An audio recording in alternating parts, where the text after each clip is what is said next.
സ്നേഹമുള്ളവരെ, Kozhikode saint Joseph Boys Higher secondary സ്കൂളിന്റെ ഈ സുദിനത്തിൽ ഏറ്റവും നിർണായകമായ സന്തോഷകരമായ ഒരു അവസരത്തിൽ നമ്മുടെ സ്കൂളിലെ പൂർവ്വ വിദ്യാർത്ഥികളായ 1996 പഠിച്ചുപോയ വിവിധ മേഖലകളിൽ പ്രവർത്തിക്കുന്ന വിദ്യാർത്ഥികളും ഇപ്പോൾ ഈ 2013 സ്കൂളിൽ പഠിച്ചുകൊണ്ടിരിക്കുന്ന വിദ്യാർത്ഥികളും തമ്മിലുള്ള ഒരു അഭിമുഖമാണ് ഇവിടെ നടക്കാൻ പോകുന്നത്. ഇവിടുന്ന് സ്കൂളിൽ നിന്ന് പോയ ശേഷം വിവിധ മേഖലകളിൽ പ്രവർത്തിക്കുന്ന അവരുടെ ജീവിതാനുഭവങ്ങളെ കുറിച്ച് നിങ്ങളോട് പങ്കുവയ്ക്കും. ഒപ്പം നിങ്ങൾ ആ മേഖല തെരഞ്ഞെടുത്തതിന് കാരണം എന്താണെന്നാണ് ഇവിടെ ഇരിക്കുന്ന വിദ്യാർത്ഥി സുഹൃത്തുക്കൾ നിങ്ങളോട് അന്വേഷിക്കാൻ ചെയ്യുന്നത്. വിവിധ ചോദ്യങ്ങൾക്ക് മറുപടി പറയാൻ പൂർവ്വ വിദ്യാർത്ഥികളായ 96 ബാച്ച് ഒരുങ്ങുക.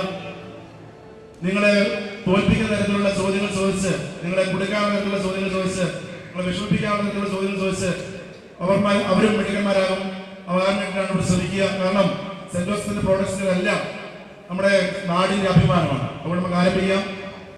എൻ്റെ പേര് ഷിംജിത്ത് ആണ്. ഞാൻ IT കൺസൾട്ടന്റ് ആണ്. ഇൻഫോസിസ് വർക്ക് ചെയ്യുന്നു. വീട് പുതിയങ്ങാടി. എൻ്റെ പേര് ജിയാഷ്. ഞാൻ മെയിൽ നേഴ്സായിട്ട് കോട്ടയം മെഡിക്കൽ കോളേജിലായിരുന്നു ഫസ്റ്റ് പോസ്റ്റിംഗ് ഉണ്ടായിരുന്നു. ഇപ്പം ഞാൻ പാലാ ഗവൺമെൻറ് ഹോസ്പിറ്റലിൽ വർക്കുന്നു. എൻ്റെ പേര് ബിജിത്. ഞാനൊരു എഞ്ചിനീയറാണ്. ഇപ്പം ബാംഗ്ലൂരിൽ ടൊയോട്ട കിർലോസ്കർ മോട്ടോറിൽ എഞ്ചിനീയറായിട്ട് വർക്ക് ചെയ്യും. എൻ്റെ പേര് അഭിജിത്ത്. ഞാൻ ഇവിടെ മാധ്യമം പത്രത്തിൽ ഫോട്ടോഗ്രാഫറായി വർക്ക് ചെയ്ത് ഇവിടെ നടക്കാവുന്ന സ്വദേശം ഇപ്പോൾ തിരുവനന്തപുരത്താണ് താമസം. ഞാൻ ഡോക്ടർ അരുൺ. ഞാൻ ഒരു ഡെന്റിസ്റ്റാണ്. അതിനോടൊപ്പം ഷൗരി കുപ്പിൻ്റെ ഇൻസ്ട്രക്ടറാണ്. എൻ്റെ പേര് പ്രവീൺ രത്നാകരൻ. നമ്മുടെ കോഴിക്കോട് ബാർ തന്നെ അഡ്വക്കേറ്റായിട്ട് പ്രാക്ടീസ് ചെയ്യും. എൻ്റെ പേര് രാജാരാജ്. ഞാനൊരു പഞ്ചായത്ത് സെക്രട്ടറിയാണ്. എൻ്റെ പേര് ഷൈജു. ഞാൻ ഇരിങ്ങൂർ ഗവൺമെൻറ് ഹയർ സെക്കൻഡറി സ്കൂളിൽ കെമിസ്ട്രി ടീച്ചറായി വർക്ക് ചെയ്യുന്നു. ഞാൻ ടോംസൺ. ഞാൻ എറണാകുളത്താണ്. ബിസിനസ്സാണ് പ്രൊഫഷൻ. ഞാൻ ജിജേഷ്. ഞാൻ ഫെഡറൽ ബാങ്ക് മാനേജറായിട്ട് തൃക്കരിപ്പൂർ വർക്ക് ചെയ്യുന്നു. ഞാൻ സാലെ. NRI ആണ്. ദുബായ് പോർട്സിൻ്റെ റീറ്റെയിൽ ഡിവിഷനിൽ സീനിയർ ഫിനാൻസ് മാനേജറായി വർക്ക് ചെയ്യുന്നു. എൻ്റെ പേര് ഉദയൻ. ഞാൻ കോഴിക്കോട് സിറ്റി ട്രാഫിക്കിൽ ഒരു പോലീസ് കോൺസ്റ്റബിളായിട്ട് വർക്ക് ചെയ്യുന്നു. എൻ്റെ വീട് കുണ്ടൂപ്പറമ്പ് എന്ന് പറഞ്ഞ സ്ഥലത്താണ്. ഞാൻ ജോഷി, പത്രപ്രവർത്തകനാണ്. ദീപിക രാഷ്ട്രദീപ ഗ്രൂപ്പിൽ കോഴിക്കോട് വർക്ക് ചെയ്യുന്നു. എൻ്റെ പേര് വരദരാജ് മല. ബിസിനസ്സാണ്. അക്ഷയ ജ്വല്ലേഴ്സ്, മേലേപ്പാളയം. ഞാൻ Vinod. Ayurveda medical college Kottakkal work ചെയ്യുന്നു. കോഴിക്കോട് സ്വദേശം. ഞാൻ അഖിൽ. ഡോക്ടറാണ്. ഫിസിഷ്യനായിട്ട് വർക്ക് ചെയ്യാണ്. കോഴിക്കോട്. എൻ്റെ പേര് അശ്വിൻ. ഞാൻ 10th ഡിയിൽ പഠിക്കുന്നു. എൻ്റെ പേര് ഫെബിൻ. ഞാൻ 9th പഠിക്കുന്നു. എൻ്റെ പേര് ഫിദാസ്. ഞാൻ 10th പഠിക്കുന്നു. ഞാൻ തലപ്പാട് നൽകുന്നത്. എൻ്റെ പേര് അഭിജിത്ത്. ഞാൻ 10th പഠിക്കുന്നു. എൻ്റെ പേര് കിഷൻ ഷോ. ഞാൻ 10th ഡിയിൽ പഠിക്കുന്നു. എൻ്റെ പേര് ഹിലാൽ. ഞാൻ +1 സയൻസ് എഴുതി. എൻ്റെ പേര് അമൽ. ഞാൻ +1 സയൻസ് ബി പഠിക്കും. എൻ്റെ പേര് ഫർഹാൻ. ഞാൻ +2 സയൻസ് ബി പഠിക്കുന്നു. എൻ്റെ പേര് ഷിബിൻ രാജ്. ഞാൻ +2 സയൻസ് എ പഠിക്കുന്നു. എൻ്റെ പേര് ഫർസാൻ ലത്തീഫ്. ഞാൻ +1 സയൻസ് എ പഠിക്കുന്നു. ആദ്യമായിട്ട് ഡോക്ടർ അഖിൽ കലനാടിനോട് അശ്വിൻ SB 10th പഠിക്കുന്ന അശ്വിൻ SB താങ്കളോട് ചോദിക്കുന്നതാണ്. എല്ലാവർക്കും നമസ്കാരം. എനിക്ക് അഖിൽ സാറിനോട് ചോദിക്കാനുള്ളത്, നമുക്കിപ്പോൾ അറിയാം ഇന്ന് നാട്ടിലെ മുക്കിലും മൂലയിലും ഡോക്ടർമാരുണ്ട്. അപ്പോൾ ഒരു സേവന മനോഭാവത്തിന്റെ പേരിലാണോ അതോ ഒരു ജീവിതമാർഗം എന്ന നിലയിലാണോ സാറ് ഈ ഡോക്ടർ ഉദ്യോഗം തിരഞ്ഞെടുത്തത്?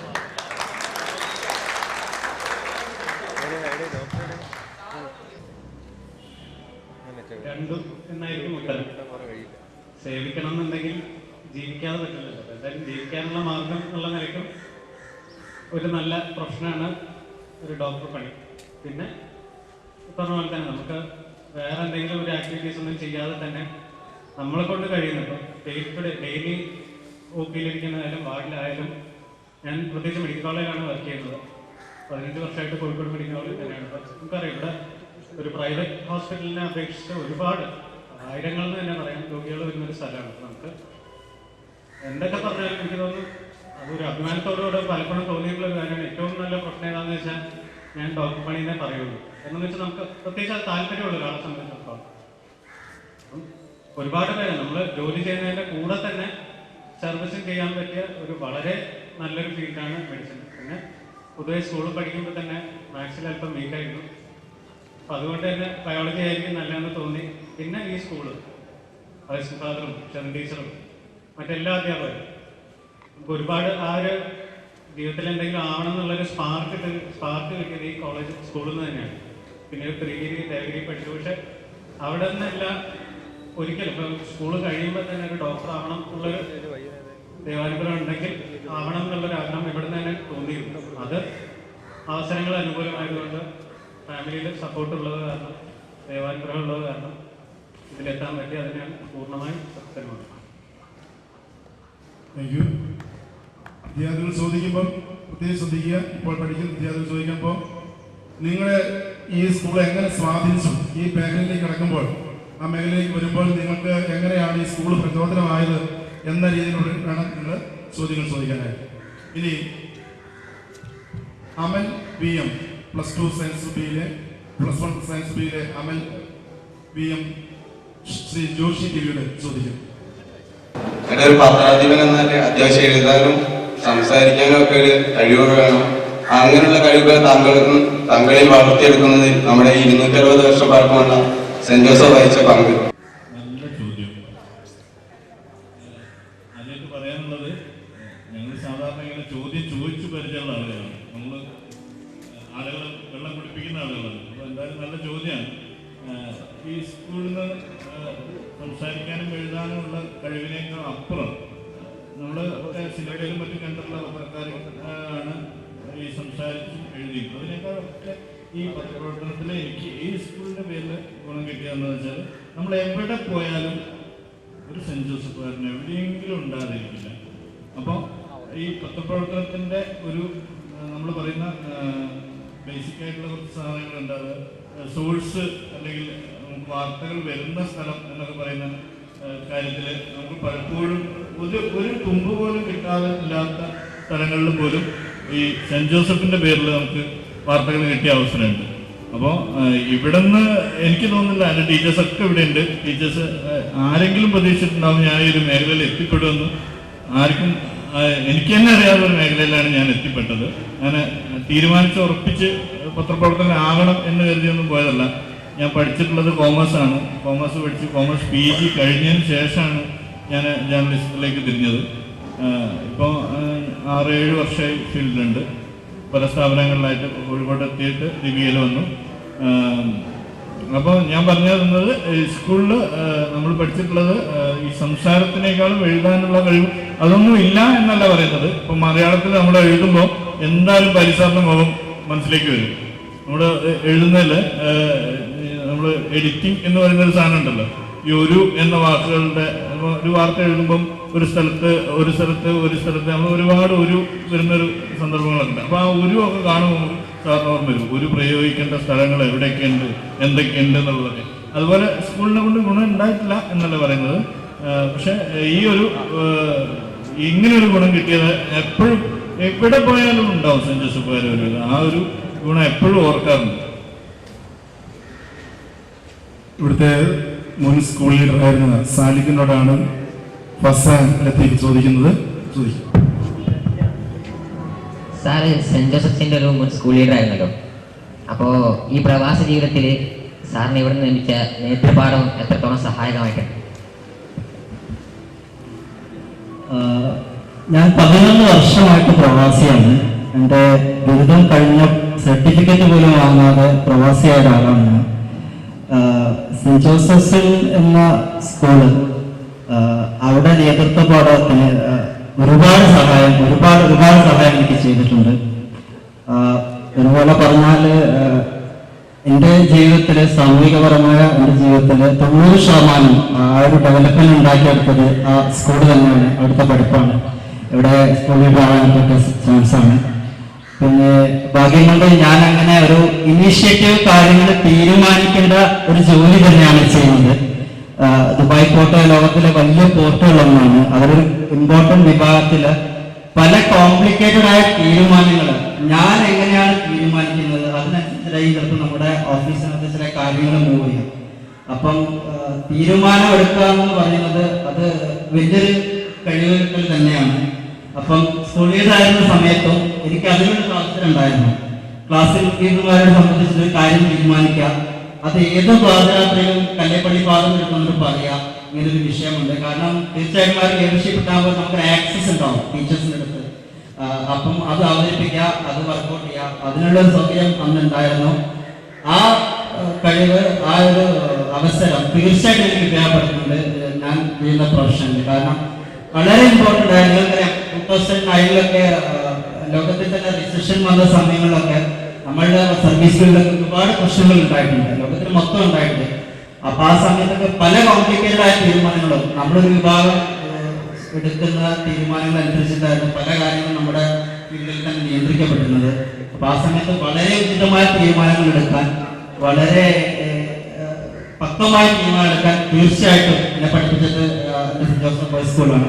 ഞാൻ എൻ്റെ ജീവിതത്തിലെ പ്രവാസത്തിൽ ഏറ്റവും കൂടുതൽ മിസ് ചെയ്യുന്നതും ആ സ്കൂളിലെ ആ അവസരങ്ങളാണ്. അതുകൊണ്ട് മാത്രമാണ് ഞാൻ ഈ ഇവന്റിന് വേണ്ടി മാത്രം വന്നതാണ്. അത് വലിയൊരു അനുഗ്രഹം തന്നെയാണ്. അത് വളരെയധികം യൂട്ടിലൈസ് ചെയ്യപ്പെടുന്നത്. പിന്നെന്ന് പറഞ്ഞാൽ അന്നും ഞാൻ ഭയങ്കര ടോക്കേറ്റീവ് ആയിരുന്നു.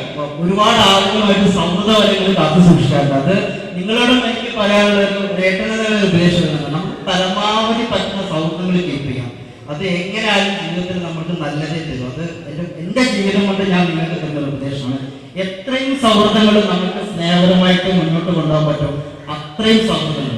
ഒരു ചിരി, ഒരു വാക്ക്, അത് മതി ആ സൗഹൃദം കേൾക്കുക. അത് നമുക്ക് ഭാവിയിൽ നമ്മൾ നല്ലൊരു വ്യക്തിയാക്കും. നമ്മുടെ വ്യക്തിത്വത്തിന് വളരെ വലിയ മുതൽക്കൂട്ടാണ്. കാരണം അന്നും അതേപോലെ ഞാൻ എല്ലാവരുമായി ഭയങ്കരമായി സൗഹൃദം കേൾക്കാൻ ശ്രമിക്കാറുണ്ടായിരുന്നു.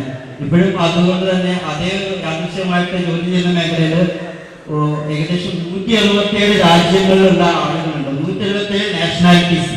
അപ്പൊ അവരുടെ എല്ലാവരുമായി ഇന്ററാക്ട് ചെയ്തിട്ട് അവരുടെ കൾച്ചർ പഠിക്കുക, അവരുടെ കൂടെ ജീവിക്കുക, നമ്മുടെ മലയാളത്തെ ശീലങ്ങൾ അവർക്ക് കാണിച്ചു കൊടുക്കുക. അപ്പൊ അതിനൊക്കെ ഉള്ളൊരു പാഠം, ഒരു കഴിവ് തീർച്ചയായിട്ടും കൃഷി എനിക്ക് തന്നിട്ടുണ്ട്.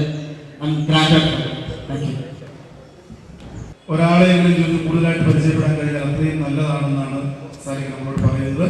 ഇനി പോലീസ് ഡിപ്പാർട്ട്മെന്റുമായി ബന്ധപ്പെട്ട് പ്രവർത്തിക്കുന്ന ഉദയകുമാറിനോടാണ് ഇനി ചോദിക്കുന്നത്. Master Hilal E. നമുക്കറിയാം, ജീവിതത്തിൽ ഉടനീളം ഓർത്തിരിക്കാനുള്ള നല്ല നല്ല നിമിഷങ്ങളാണ് സ്കൂൾ ജീവിതം ഒരാൾക്ക് സമ്മാനിക്കുന്നത്. അത്തരത്തിൽ സെന്റ് ജോസഫിൽ നിന്ന് താങ്കൾക്ക് ലഭിച്ച ഒരു അനുഭവം ഞങ്ങളുമായി പങ്കു. സെന്റ് ജോസഫിനെ കുറിച്ച് പറയുന്നതിന് മുമ്പ് ഞാൻ എൻ്റെ ഒരു ബാക്ക്ഗ്രൗണ്ട് പറയാം. എൻ്റെ 4ാമത്തെ വയസ്സിൽ അച്ഛൻ മരിച്ചു. അതിനുശേഷം അച്ഛൻ്റെ സ്നേഹവാത്സല്യങ്ങൾ എനിക്ക് അനുഭവിക്കാൻ കഴിഞ്ഞിട്ടില്ല. അപ്പോൾ ഇവിടെ തന്നെ വരുന്ന സമയത്ത് എൻ്റെ സുഹൃത്തുക്കളെ പേരൻസ് മീറ്റിംഗ് വിളിക്കുന്ന സമയത്ത് സുഹൃത്തുക്കളുടെ അച്ഛന്മാരായിരിക്കും അധികം വരിക. അപ്പോൾ അമ്മയ്ക്കാണെങ്കിൽ ഒരു യാഥാസ്ഥിക കുടുംബമാണിത്. അപ്പോൾ അമ്മയ്ക്ക് വരാനൊരു പേടിയുണ്ടോ, രാത്രി വൈകുന്നേരം ഒരു 5 മണി കഴിഞ്ഞാലൊക്കെ പോകാനുള്ള ഭയവും ഒക്കെ ഉണ്ട്. അപ്പോൾ ആ ഒരു അവസ്ഥയിൽ എനിക്ക് സ്വയം ഒരു ഇൻട്രോവേർട്ടായിട്ട് ഞാൻ അറിയാതെ എവിടെയൊക്കെ മാറിപ്പോയിട്ടുണ്ട്. അപ്പോൾ ആ ഒരു അവസ്ഥയിൽ നിന്ന് എൻ്റെ സുഹൃത്തുക്കൾ പലപ്പോഴും എനിക്ക് ഞാൻ പോലും അറിയാതെ കൊണ്ട് എനിക്കൊരു ധൈര്യം തന്നത്. അതിലൊക്കെ ജോർജ് സാർ, നമ്മുടെ NCCയുടെ ജോർജ് സാറൊക്കെ NCCയിൽ പോകാൻ ഞാൻ അതിൽ എൻ്റെ സ്വയം ഒരു ഇൻട്രോവേർട്ട്നെസ് മാറിയെടുക്കാൻ വേണ്ടിയിട്ട് ഞാൻ NCCയിൽ പോയാൽ കുറേ ധൈര്യം കിട്ടുമെന്ന് വിചാരിച്ച് ഞാൻ NCC ചേരാൻ വേണ്ടി പോയി. ഞാൻ കുറച്ച് മുന്നേ ഞങ്ങളുടെ മീറ്റിങ്ങിൽ നിന്ന് പറയുന്നത്.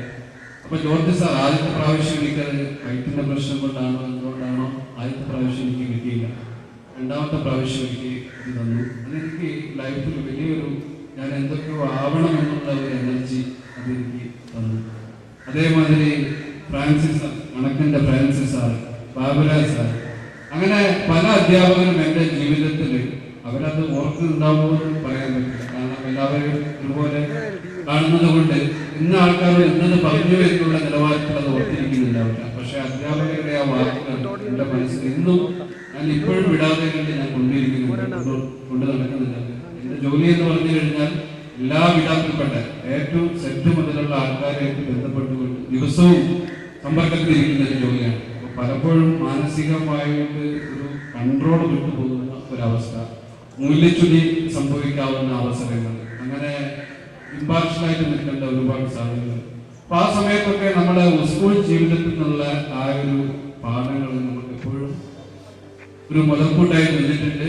ഇന്ന് ഈ നിമിഷം വരെ ഞാനൊരു അധാർമികമായിട്ടൊരു പ്രവൃത്തി ചെയ്തിട്ടില്ല എന്നുള്ളത് എനിക്ക് ഉറച്ച് പറയാൻ കഴിയും. അത് തന്നെയാണ് എന്നെ മുന്നോട്ട് കൊണ്ടുപോകുന്ന ശക്തി.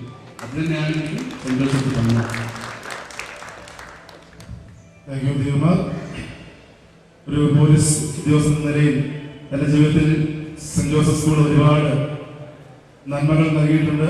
അതിന്റെ പ്രതിഫലനമാണ് എൻ്റെ ജീവിതത്തിൽ പ്രകടമാക്കുന്നതെന്നാണ് ഇപ്പോൾ വ്യക്തമാക്കിയിരിക്കുന്നത്. ഇനി ഫോട്ടോഗ്രാഫറായ ശ്രീ അഭിജിത്ത് ബിയുടെ ഷിബിൻ രാജ് +2 സയൻസ് വിദ്യാർത്ഥി ചോദിക്കും. ഈ 17 വർഷത്തിന് ശേഷം വീട്ടിൽ സെന്റ് ജോസഫിലേക്ക് തിരിച്ചെത്തിയപ്പോൾ ഒരു ഫോട്ടോഗ്രാഫർ എന്ന നിലയ്ക്ക് ഇവിടുന്ന് എടുക്കാൻ ആഗ്രഹിക്കുന്ന ചിത്രം, അതായത്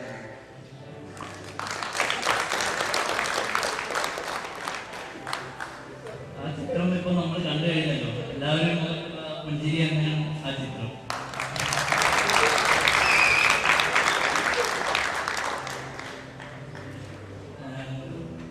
എന്നെ ഈ ഫീൽഡിൽ എത്തിച്ചത് സെന്റ് ജോസഫാണ്. സെന്റ് ജോസഫിലെ പോൾ കലോണൻ മാഷ്, പിന്നെ കൈലി സാർ, ഇവരൊക്കെ ക്ലാസ്സിൽ പറയുന്ന പല കാര്യങ്ങളും എന്നെ ഇൻഫ്ലുവൻസ് ചെയ്തു. ഞാൻ അവരുമായിട്ടൊന്നും അത്ര അടുപ്പമില്ലായിരുന്നു. ഞാൻ കുറച്ച് അധികം മാഷന്മാരൊന്നും സംസാരിക്കാത്തൊരു പ്രകൃതിയായിരുന്നു.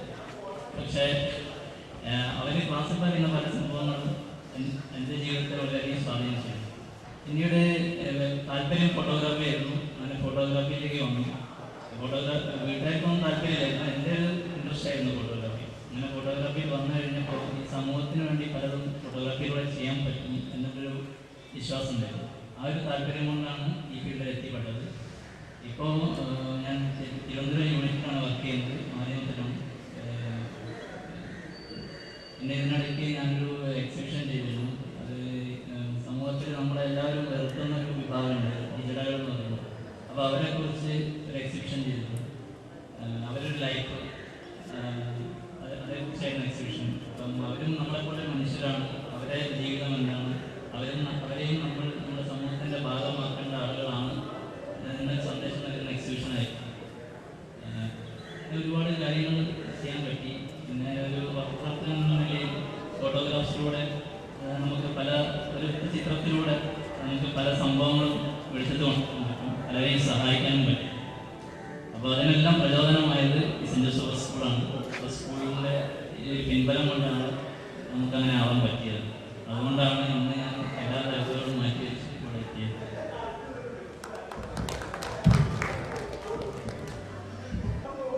എല്ലാവരും ഡോക്ടർമാരും എഞ്ചിനീയർമാരും ആയതൊന്നുമല്ല. ജീവിതത്തിന്റെ വിവിധ മേഖലകളിൽ പലതരത്തിലുള്ള ജോലികളുണ്ടെന്ന് മനസ്സിലാക്കി നല്ലൊരു ഫോട്ടോഗ്രാഫർ ആകാൻ ശ്രമിക്കുന്ന മാധ്യമത്തിന്റെ ഫോട്ടോഗ്രാഫറായ അഭിജിത്ത് നന്ദി. ഇനി ലോകത്തിലെ ഏറ്റവും മനോഹരമായ, ഏറ്റവും സുന്ദരമായ ഒരു ജോലിയാണ് ടീച്ചിങ് പ്രൊഫഷൻ. അത് തെരഞ്ഞെടുത്ത ഷൈജു കെ ഇവിടെ ചോദിക്കുന്നു. Febin Martin ninth. സാറിന്റെ പ്രാഥമിക വിദ്യാഭ്യാസം പൂർത്തിയാക്കാൻ ഈ സെന്റ് ജോസഫ് വിദ്യാലയം തന്നെ തെരഞ്ഞെടുത്തതിന്റെ അർത്ഥം എന്താണ്?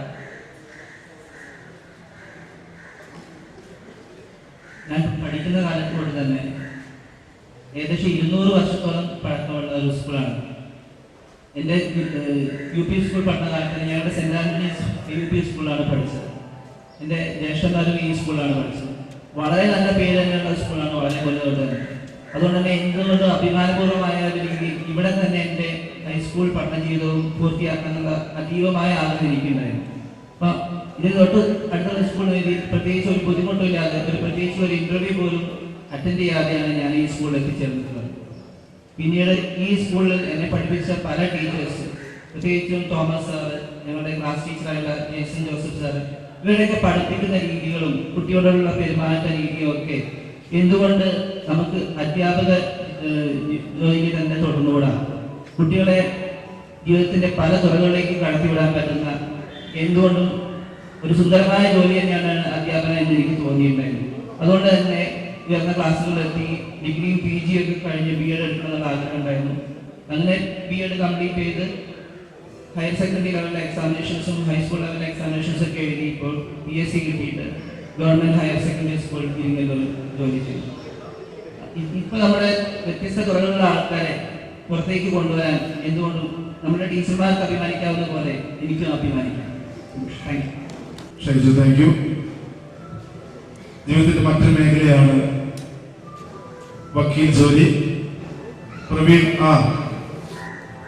എന്റെ മേഖലയിൽ പ്രവർത്തിക്കുന്നതുമായി ബന്ധപ്പെട്ട് വിജാസിന്റെ ചോദ്യത്തിന് ഉത്തരം പറയും. ചേട്ടാ, ഈ വക്കീൽ എന്ന് പറഞ്ഞാൽ പൊതുവെ സമൂഹത്തിൽ കള്ളം പറഞ്ഞ് കാശ് വാങ്ങുന്നവരെന്നെ പൊതുവെ ധാരണയുണ്ട്. മാത്രമല്ല, കള്ളം പറയുന്നതുകൊണ്ട് നരകത്തിലെത്തുമെന്ന സാമൂഹ്യ ധാരണയും നിലവിലുണ്ട്. ഇങ്ങനെയുള്ള സാമൂഹ്യ ധാരണകൾ നിലനിൽക്കുമ്പോൾ താങ്കൾ വക്കീൽ ജോലി തിരഞ്ഞെടുക്കാൻ കാരണമായത് എങ്ങനെയാണെന്ന് വിവരിക്കാം? വ്യത്യസ്തമായ രസകരമായ ചോദ്യമാണ് ഇവിടെ ചോദിച്ചിട്ടുള്ളത്. എനിക്കിനോട് ചിരി വരുന്നില്ല. അപ്പം അങ്ങനെ ഒരു ധാരണ പൊതുവിൽ ഉണ്ടെന്ന് എനിക്ക് തോന്നുന്നില്ല. നമ്മളൊരു പ്രൊഫഷൻ തിരഞ്ഞെടുക്കുന്നത് ഇവിടെ പലരും പറഞ്ഞ മാതിരി തന്നെ അപ്രതീക്ഷിതമായിട്ടാണ് ഞാൻ ഈ പ്രൊഫഷനകത്തേക്ക് കടന്നു വരുന്നത്. പൊതുവിൽ ഞാൻ ഈ നേരത്തെ പലരും പറഞ്ഞ പോലെ തന്നെ ഈ സ്കൂൾ എന്നെ പല രീതിയിൽ സ്വാധീനിച്ചിട്ടുണ്ട്. പക്ഷെ സ്വാധീനിച്ചിട്ടുണ്ട് എന്ന് പറയുന്നത് ഇത് വിദ്യാഭ്യാസ പ്രവർത്തനങ്ങളിലും അതുപോലെ തന്നെ മറ്റു പ്രവർത്തനങ്ങളിലും ഒക്കെ സ്വാധീനിച്ചിട്ടുണ്ടെങ്കിലും പലപ്പോഴും ഞാൻ പഠനത്തിനകത്ത് വേണ്ടത്ര മികവ് പുലർത്തി ചെയ്യുന്ന ഒരു വിദ്യാർത്ഥി ആയിരുന്നില്ല എന്നുള്ള തോന്നല് അതായത് വസ്തുത. പക്ഷെ പലപ്പോഴും ഇത്തരമൊരു അവസ്ഥയിലേക്ക് എത്താൻ വേണ്ടി സാധിച്ചത് ഇവിടുന്ന് കിട്ടിയിട്ടുള്ള ഒരുപാട് അനുഭവങ്ങൾ. ഇന്നിപ്പോ ഈ പരിപാടിയായി ബന്ധപ്പെട്ടുകൊണ്ട് തന്നെ അധ്യാപകരുടെയും എന്റെ പഴയ സുഹൃത്തുക്കളൊക്കെ സംസാരിച്ചതിന്റെ അടിസ്ഥാനത്തിൽ തന്നെ ആ പഴയ കാലവും ഈ പുതിയ കാലവും പറ്റിച്ചു നോക്കുമ്പോൾ തന്നെ എനിക്ക് ഇവിടെ വന്നിട്ടുള്ള ഒരുപാട് അനുഭവങ്ങളുണ്ട്. അപ്പൊ സത്യത്തിൽ ഇത് വളരെ അവിസ്മരണീയമായ മുഹൂർത്തമായിട്ടാണ് അല്ലെങ്കിൽ ഈ ദിവസമായിട്ടാണ് ഞാൻ ഇതിനെ കാണുന്നത്. അതുകൊണ്ട് തന്നെ പ്രൊഫഷനകത്തേക്ക് കടന്നു വന്നത് തികച്ചും യാദൃശ്ചികമാണ്. പക്ഷെ യാദൃശ്ചികമെന്ന് പറയെങ്കിലും ഇതിനകത്തേക്ക് വരാൻ കൂടുതൽ ആഗ്രഹം, നമ്മളൊരു പ്രൊഫഷൻ അല്ലെങ്കിൽ ഒരു പ്രവൃത്തി ചെയ്യാൻ ആഗ്രഹിക്കുന്നത് അതിനോട് താല്പര്യം കൂടിയാണ്. നമ്മള് പഠനത്തിനകത്തേക്ക് കടന്നു വരിക, എന്നിട്ട് പഠിക്കാൻ ഏറ്റവും മികവ് കാണിക്കുമ്പോഴാണ് അല്ലെങ്കിൽ അതിനോട് താല്പര്യം വരുമ്പോഴാണ് ഏറ്റവും മികച്ച രീതിയിലേക്ക് പഠനം പൂർത്തീകരിക്കാൻ വേണ്ടി സാധിക്കും.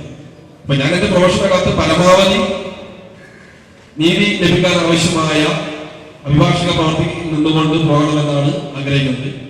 അത് പലപ്പോഴും നിയമലംഘനങ്ങളും തികച്ചും ജനാധിപത്യ വിരുദ്ധവുമായ ഒട്ടേറെ പ്രവർത്തനങ്ങളും നടക്കുന്ന ഒരു കാലഘട്ടത്തിലാണ് നമ്മൾ ജീവിക്കുന്നത്. ഏറ്റവും താഴെ തട്ടുള്ള ഒരാൾക്ക് നീതി ലഭ്യമാക്കാൻ, ഇപ്പൊ നേരത്തെ ഇവിടെ സൂചിപ്പിച്ച പോലെ തന്നെ ഏറ്റവും നല്ല ചികിത്സ ലഭ്യമാക്കാൻ, ഏറ്റവും നല്ല വിദ്യാഭ്യാസം കിട്ടാത്ത ആൾക്കാർ വിദ്യാഭ്യാസം ലഭ്യമാക്കാൻ, ഇങ്ങനെ എല്ലാ മേഖലകളിലുള്ള പോലെ തന്നെ അഭിഭാഷക വൃത്തിയിലും ഏറ്റവും താഴെ തട്ടുള്ള ഒരാൾക്ക് ഒരു സാധാരണക്കാർ നീതി ലഭ്യമാക്കാനായ പ്രവർത്തനങ്ങളിൽ സജീവമായി നിൽക്കാൻ എനിക്ക് പ്രേരകമായത് സെന്റ് ജോസഫ് സ്കൂളിനകത്തെ വിദ്യാഭ്യാസമാണ് എന്ന കാര്യത്തിൽ അത് തർക്കമില്ല. അതൊരു വിദ്യാഭ്യാസം നൽകുന്ന സ്കൂൾ എന്നതിനുപരി ഒരുപാട് കാര്യങ്ങൾ ഇവിടെ സംശയിക്കാൻ വേണ്ടി പറ്റിയിട്ടുണ്ട്. അത് എന്റെ ജീവിതത്തിലും എന്റെ വ്യക്തിത്വത്തിലും ഒരുപാട് ഗുണം ചെയ്തതെന്ന് ഞാൻ മനസ്സിലാക്കി. എനിക്ക് പ്രത്യേകിച്ച് വിദ്യാർത്ഥികളോട് പറയാനുള്ളത്, പൊതുവെ വിദ്യാർത്ഥികൾ പലപ്പോഴും നിയമകാര്യങ്ങൾ അത്രത്തോളം ധാരണ ഉണ്ടായിക്കൊള്ളുന്നില്ല. നിങ്ങളെ നിയമങ്ങളെ സംബന്ധിച്ചും കുട്ടികളെ സംബന്ധിച്ച് നടക്കുന്ന കാര്യങ്ങളിൽ അല്ലെങ്കിൽ കുട്ടികളെ അബ്യൂസ് ചെയ്യുന്ന ഒരുപാട് വിഷയങ്ങൾ നാട്ടിനകത്ത് നടന്നുകൊണ്ടിരിക്കുന്നുണ്ട്. അപ്പൊ അത്തരം വിഷയങ്ങൾക്കകത്തുള്ള നിയമത്തെക്കുറിച്ചുള്ള ധാരണയൊക്കെ തന്നെ കൃത്യമായി അപ്ഡേറ്റ് ചെയ്യാനും കാര്യങ്ങൾ മനസ്സിലാക്കാനും മറ്റെല്ലാ മേഖലയും പഠിക്കുന്ന പോലെ തന്നെ നിയമത്തെക്കുറിച്ചുകൂടി എന്റെ പ്രിയപ്പെട്ട വിദ്യാർത്ഥി സുഹൃത്തുക്കൾക്ക് അവബോധം ഉണ്ടാവണം. അത് നിങ്ങൾക്ക് എല്ലാ അർത്ഥത്തിലും കൂടി നമ്മൾ പല രൂപത്തിലുള്ള പ്രവർത്തനങ്ങളിൽ പല കാര്യങ്ങളൊക്കെ നമ്മൾ ഇടപഴകുന്നുണ്ട്. അത് നിങ്ങളുടെ ജീവിതത്തിലൊക്കെ തന്നെ വളരെ അത്യാവശ്യമാണ്. നിങ്ങളുടെ മാത്രമല്ല, പൊതു ജീവിതത്തിലൊക്കെ തന്നെ നിയമം വളരെ അത്യാവശ്യമായി വരുന്ന സമയത്ത് നമ്മളൊരു പ്രവൃത്തി ചെയ്യുന്ന സമയത്ത് അത് മറ്റൊരാളെ സംബന്ധിച്ചിടത്തോളം നിയമലംഘനമാവുന്ന പ്രവൃത്തി ആകരുത്. അത്രയെങ്കിലും നോക്കാൻ നമ്മുടെ വിദ്യാഭ്യാസ പ്രക്രിയ കൊണ്ട് നമുക്ക് സാധിക്കണം. നമ്മുടെ വിദ്യാഭ്യാസ പ്രക്രിയ കൊണ്ട് ഏറ്റവും മികച്ച സേവനം അല്ലെങ്കിൽ മികച്ച ഒരു കാര്യം മറ്റൊരു വ്യക്തിക്ക് ചെയ്യാൻ കഴിയുക എന്നതിനപ്പുറത്തേക്ക് വേറൊരു ക്വാളിറ്റി മനുഷ്യനെ സംബന്ധിച്ചിടത്തോളം ഇല്ല എന്ന് മനസ്സിലാക്കുന്ന ഒരാളാണ്. അതുകൊണ്ട് എന്നെ സ്വാധീനിച്ചിട്ടുണ്ട്. പിന്നെ കള്ളത്തരം പറയുക എന്നൊക്കെ പറയുന്നത് അത് കോടതിക്കകത്ത് നടക്കുന്ന കാര്യങ്ങളാണ്. അത് കള്ളത്തരം എന്ന് പറയുന്നത് രണ്ടും എന്താ പറയാ വാദിയും പ്രതിയും ഒക്കെ പരസ്പരം അങ്ങോട്ടും ഇങ്ങോട്ടും പറയുന്നതിനകത്ത് സത്യവും കള്ളത്തരവും ഒക്കെ ചേരുന്ന അങ്ങനെ പറയാൻ പറയാം സത്യവും കള്ളത്തരവും ഒക്കെ ചേരുന്ന ഒരു രീതിയാണ്. പക്ഷേ ഒരു ഫ്രോഡായിട്ടുള്ള രൂപത്തിൽ ഇടപെടൽ നിയമത്തിന്റെ വഴിക്ക് പോയി കഴിഞ്ഞിട്ടുണ്ടെങ്കിൽ ഒരു കളക്ടറായിട്ട് അത് പറയേണ്ട ഒരു സാഹചര്യം നിലവിലില്ല. അങ്ങനെ മനസ്സിലാക്കാം. അപ്പൊ കുറച്ചുകൂടി തൊട്ടടുത്താണ് കോടതി. ഇവിടെ വിദ്യാർത്ഥി സുഹൃത്തുക്കള് അവിടെ കോടതിക്കകത്ത് വരണം. കോടതി വിസിറ്റ് ചെയ്യാനുള്ള സംവിധാനം ഏത് സമയത്ത് വന്നാലും കോടതി 11 മണിക്ക് ആരംഭിക്കുന്നതാണ്. വന്ന് കോടതി കാണണം. അവിടെ നടക്കുന്ന കാര്യങ്ങൾ നിങ്ങൾക്ക് നേരിട്ട് മനസ്സിലാക്കാവുന്നതാണ്. എന്തായാലും സിനിമയിൽ കാണുന്ന കോടതിയല്ല സാധാരണ കോടതി എന്നുള്ള മാത്രം പറഞ്ഞുകൊണ്ട് മുഴുവൻ വിദ്യാർത്ഥി സുഹൃത്തുക്കൾക്കും പ്രത്യേകിച്ച് അധ്യാപകർക്കും വിളി ചെയ്തുകൊണ്ട് അവസരം. വക്കീൽ പ്രൊഫഷൻ ഏറ്റവും നല്ലൊരു ജോലിയാണെന്നുള്ള ബോധ്യം നമുക്ക് അദ്ദേഹം ഉണ്ടാക്കി തന്നിട്ടുണ്ട്. ഇനി 10th F-ലെ അഭിജിത്ത് ഇ ബിസിനസ്സുമായിട്ട് ബന്ധപ്പെട്ട ചോദ്യം ഭരതരാജനോട് ചോദിക്കും.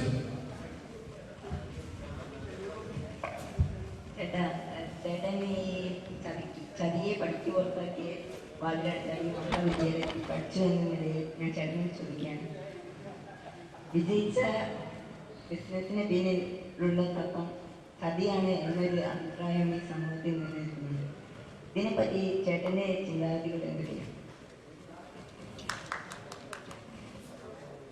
നല്ലൊരു ചോദ്യമാണ് ചെയ്തിരിക്കുന്നത്.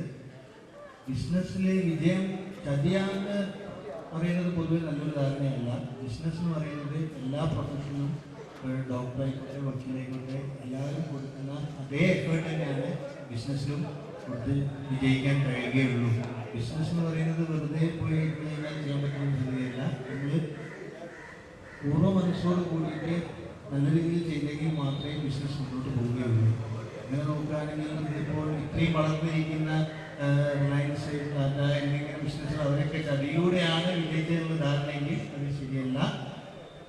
ഇതിൻ്റെ പിന്നിൽ പലരുടെയും എഫേർട്ടാണ് വരുന്നത്. പിന്നെ എനിക്ക് എൻ്റെ ലൈഫിൽ നിന്ന് സെൻറ്റ് ജോസഫ്സിൽ നിന്നുള്ള എല്ലാ സപ്പോർട്ടും ഉണ്ടായിട്ടുണ്ട്. അത് ഞാൻ 6th പഠിക്കുന്ന മറ്റേ ക്ലാസ് ലീഡറായിരുന്നു. അന്നത്തെ ആ ലീഡർഷിപ്പ് ക്വാളിറ്റി എനിക്ക് ബിസിനസ്സിൽ വളരെ ഇപ്പോൾ ഇത് കിട്ടുന്നുണ്ട്.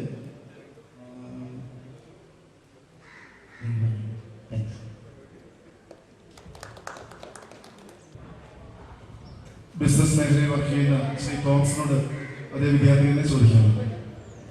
ചേട്ടാ, ഈ സെൻറ് ജോസഫ് ബോയ്സ് ഹൈസ്കൂളിൽ നിന്നും ചേട്ടന് ലഭിച്ചിട്ടുള്ള ഈ ബിസിനസ്സിന്റെ ഏറ്റവും മൂല്യമായ ഒരു പാഠം എന്താണെന്ന് പറഞ്ഞത്?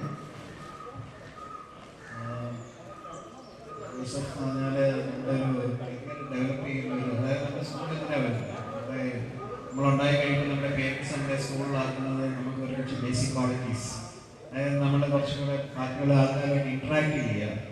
അപ്പോൾ അങ്ങനത്തെ ഒത്തിരി ഒത്തിരി നല്ല ഗുഡ് ക്വാളിറ്റീസ് നമ്മൾ പല ടൈപ്പ് ഓഫ് ആൾക്കാരുമായിട്ടാണ് നമ്മൾ സ്കൂളിൽ ഇന്ററാക്ട് ചെയ്യുന്നത്. അപ്പോൾ ആ ഒരു ഇന്ററാക്ഷൻ നമ്മൾ വേറെ ഏത് മേഖലയിൽ ചെന്ന് കഴിഞ്ഞാലും ആൾക്കാരുമായിട്ടൊരു ഇന്ററാക്ഷൻ നമ്മൾ എത്രത്തോളം ഉയർന്നാലും നമ്മൾ എത്രത്തോളം നമുക്ക് താഴാവും. ഈഗർനെസ് ടു ലേൺ, നമുക്ക് പുതിയ പുതിയ കാര്യങ്ങൾ പഠിക്കാനായിട്ട്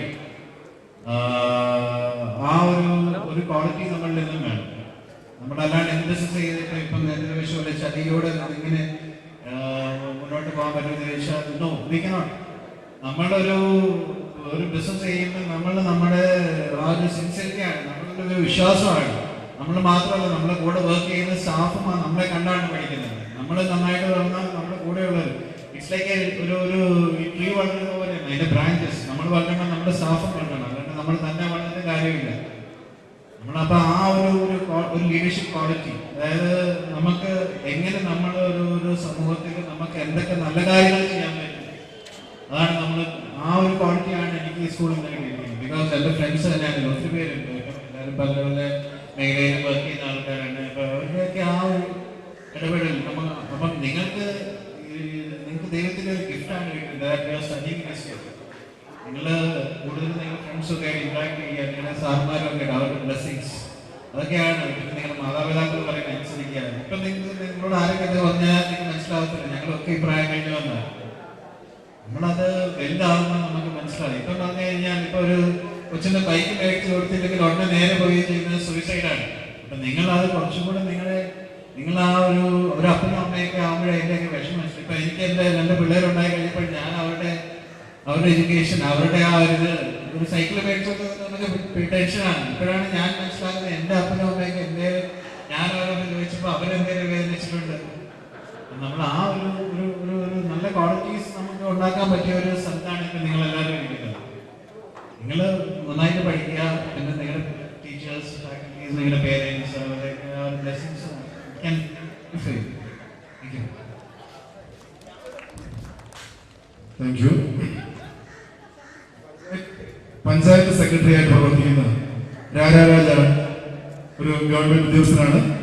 ഷിബിൻ രാജ് പ്ലസ് 2 സയൻസിൽ ചോദ്യം ചെയ്തു.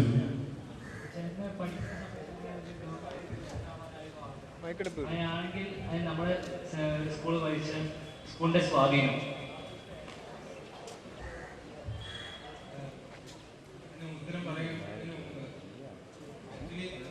ഞാനൊരു എഞ്ചിനീയറിംഗ് ബിരുദധാരിയാണ്. എഞ്ചിനീയറിംഗ് കഴിഞ്ഞിട്ട് പിന്നെ ഒരു MA ചെയ്തു പബ്ലിക് അഡ്മിനിസ്ട്രേഷൻ. അത് കഴിഞ്ഞിട്ട് PSC പരീക്ഷയ്ക്ക് പോയി ഡയറക്ട് റിക്രൂട്ട്മെന്റിലൂടെ പഞ്ചായത്ത് സെക്രട്ടറി എഞ്ചിനീയറിംഗ് എന്തിനാ എടുത്തതെന്ന് ചോദ്യം വരും. എനിക്ക് ആദ്യമേ തന്നെ ഒരു അഡ്മിനിസ്ട്രേറ്റീവ് ഫീൽഡിനോട് താല്പര്യം ഉണ്ടായിരുന്നു. അഡ്മിനിസ്ട്രേറ്റീവ് ഫീൽഡിൽ വർക്ക് ചെയ്യാനായിരുന്നു എനിക്ക് താല്പര്യം.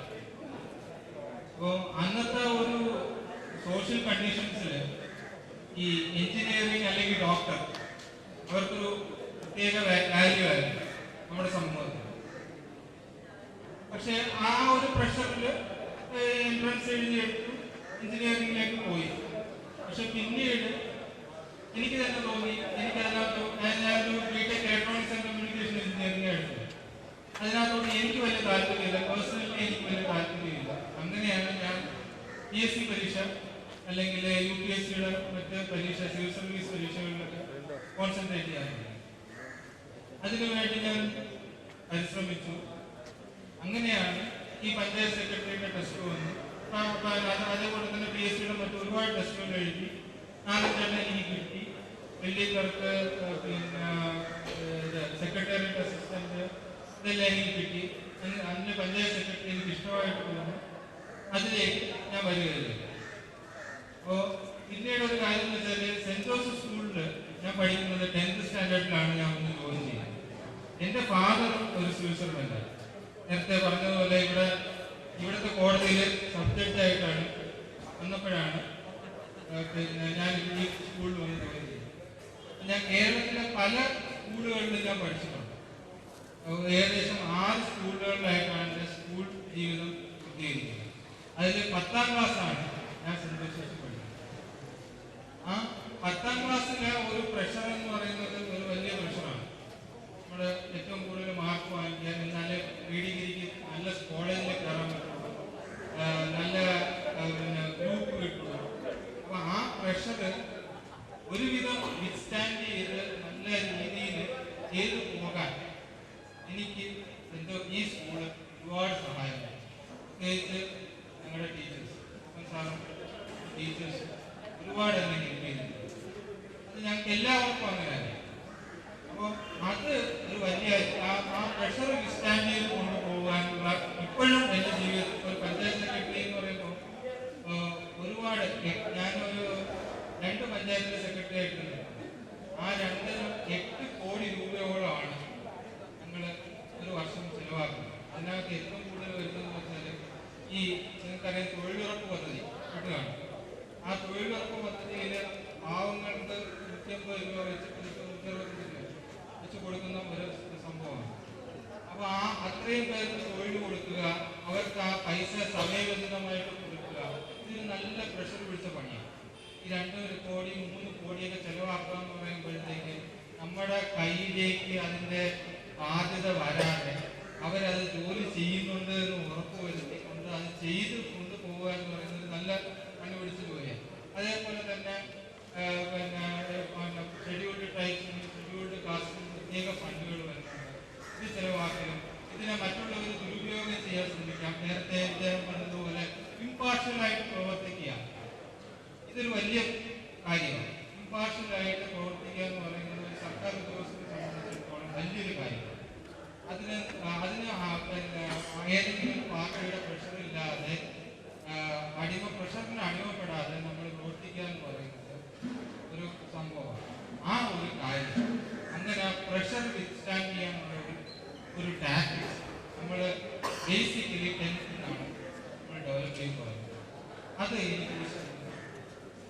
എപ്പോഴും നിങ്ങൾ തന്നെ നിങ്ങൾ അറിയാതെ തന്നെ ഇപ്പം ഒരു ചെറിയൊരു കാര്യം വന്നു ആത്മഹത്യക്ക് ശ്രമിക്കുക, അല്ലെങ്കിൽ പിന്നെ അത് കിട്ടിയില്ലെങ്കിൽ നിരാശപ്പെടുക, ഇങ്ങനെയുള്ള കാര്യങ്ങളെല്ലാം നമ്മുടെ മനസ്സിൽ നിന്ന് തന്നെ രൂപപ്പെടുത്തി കൊണ്ടുവരേണ്ടത് ഈ പ്രായത്തിലാണ്. അതിന്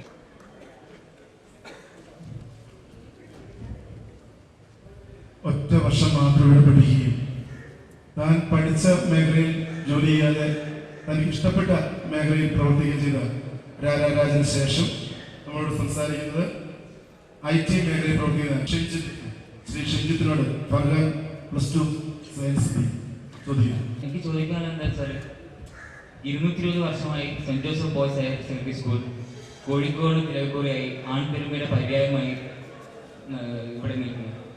ഇവിടെ പഠിച്ച താങ്കളുടെ ജീവിതവും അനുഭവ പാഠങ്ങളും ഈ IT മേഖലയിലെ മത്സരങ്ങളും പ്രതിസന്ധികളോടും കിടപിടിക്കുന്നതിലും ഒരു കരിയർ ഡിസൈൻ ചെയ്യുന്നതിലും എത്രത്തോളം സാധിച്ചു? ഇവിടെ പഠിക്കുമ്പോൾ ഞാൻ സ്പോർട്സിലും ഇൻവോൾവ് ആയിരുന്നു. സോ ഞാൻ 8th മുതലാണ് സെന്റ് ജോസഫ് ജോയിൻ ചെയ്തത്. എൻ്റെ ക്ലാസ് ടീച്ചർ സാർ ഒക്കെ എന്നെ സ്പോർട്സിൽ വളരെയധികം സഹായിച്ചിരുന്നു. സോ ഇപ്പൊ ഇവിടെ കുറെ ആൾക്കാർ സംസാരിച്ചു. എനിക്ക് പറയാനുള്ളത് എൻ്റെ അനുഭവത്തിൽ നിന്ന് പറയുകയാണെങ്കിൽ ഇപ്പൊ നമ്മളൊരു കരിയറിലാണെങ്കിൽ ഇന്നത്തെ സ്ഥിതിക്ക് കോമ്പറ്റീഷൻ എന്നൊക്കെ പറഞ്ഞു. ഇപ്പം ബേസിക്കലി നമ്മൾ ഏത് ക്ലയൻ്റായിട്ട് സംസാരിക്കുകയാണെങ്കിലും ഒന്നുള്ളത് കമ്മ്യൂണിക്കേഷൻ സ്കില്ലാണ്, രണ്ടാമത്തത് ടീം സ്കിൽസ് ആണ് വേണ്ടത്. അപ്പം ഇവിടെ ഇപ്പോൾ നമ്മൾ നോക്കുകയാണെങ്കിൽ സെന്റ് ജോസഫ് സ്കൂൾസിന്റെ ബേസിക് ഇപ്പം നമ്മൾ പഠിപ്പിക്കുമ്പോൾ തന്നെ കമ്മ്യൂണിക്കേഷൻ സ്കിൽസിലൊക്കെ വളരെ ഇമ്പോർട്ടൻ്റ്. ഞങ്ങൾക്കാണെങ്കിൽ കോപ്പി സാറൊക്കെ ഇംഗ്ലീഷിലൊക്കെ ഇപ്പം ഞങ്ങൾ ഒരു എക്സാമ്പിൾ പറയുകയാണെങ്കിൽ ഇപ്പം ക്ലാസ് ടോപ്പറിന് എൻ്റെ മാർക്ക് ഇംഗ്ലീഷിൽ കിട്ടുന്നത് 38-39 ഔട്ട് ഓഫ് 50 പറയുകയാണെങ്കിൽ. അപ്പൊ ഇത്രയും ഇന്റൻസീവായിട്ട് അല്ലെങ്കിൽ ഗ്രാമർ ആണെങ്കിലും അങ്ങനെ ആ ഒരു ലേണിംഗ്, ആ കോച്ചിങ് സ്കിൽസ്, അപ്പോൾ കമ്മ്യൂണിക്കേഷൻ സ്കിൽസിൽ ഇമ്പോർട്ടൻസ് ഉണ്ടായിരുന്നു. രണ്ടാമത്തെ എക്സ്ട്രാ കരിക്കുലർ ലൈക്ക് സ്പോർട്സിനൊക്കെ നന്നായിട്ട് പ്രോത്സാഹിപ്പിച്ചിട്ടുണ്ടായിരുന്നു. ഞാനൊക്കെ ആണെങ്കിൽ കേരള ലെവലിൽ വിദേശത്തൊക്കെ കളിച്ചിട്ടുണ്ടായിരുന്നു. ഞങ്ങളൊക്കെ റാങ്കിങ് ടൂർണമെന്റ്സിനൊക്കെ പോകും. അപ്പോൾ എല്ലാ ഫ്രൈഡേയും ഞങ്ങൾ ക്ലാസ്സിൽ ഉണ്ടാവില്ല, കളിക്കാൻ പോകുന്നുണ്ട്. അപ്പോൾ എന്നാലും പിന്നെ ടീച്ചർ വന്നിട്ട് അത് മനസ്സിലാക്കിയിട്ട് അപ്പോൾ അണ്ടർസ്റ്റാൻഡിങ് ആയിരുന്നു ടീച്ചേഴ്സ്. അപ്പം ഈ കളിയൊക്കെ ഉള്ളതുകൊണ്ട് എന്താ വെച്ചാൽ you love team spirits. Like നമ്മൾ ഒറ്റയ്ക്കൊന്നും ഇന്നത്തെ കാലത്ത് അച്ചീവ് ചെയ്യാൻ പറ്റില്ല. അപ്പം നമ്മൾ working in a team and പിന്നെ you will be interacting with clients. So അപ്പം communication skills and team skills അത് എനിക്ക് ഒരു നന്നായി ചെയ്യുന്നുണ്ട്. ഐ ഹോപ്പ് ഞാനിപ്പോൾ കാര്യമായിട്ട് അച്ചീവ് ചെയ്തിട്ടില്ല. I am also learning. ഞാൻ ജസ്റ്റ് കരിയർ സ്റ്റാർട്ട് ചെയ്തിട്ടുള്ളൂ. നമ്മളെല്ലാവരും ആ സ്റ്റേജിലാണ്. Maybe 15 years down the line ഞാൻ തിരിച്ചു വരുമ്പോൾ maybe I can speak better. Like ഇപ്പം എനിക്ക് ആ വിഷയമൊന്നുമില്ല. But I speak communication and team skills ആണ് എനിക്ക് കിട്ടിയിട്ടുള്ളത്. That's helping me to love and hopefully maybe I prosper better and be more successful. Bijith PV ഇവിടെയുണ്ട്. Vision സ്റ്റോറിൽ 2 രീതിയിൽ വിഷൻ സ്റ്റോറി.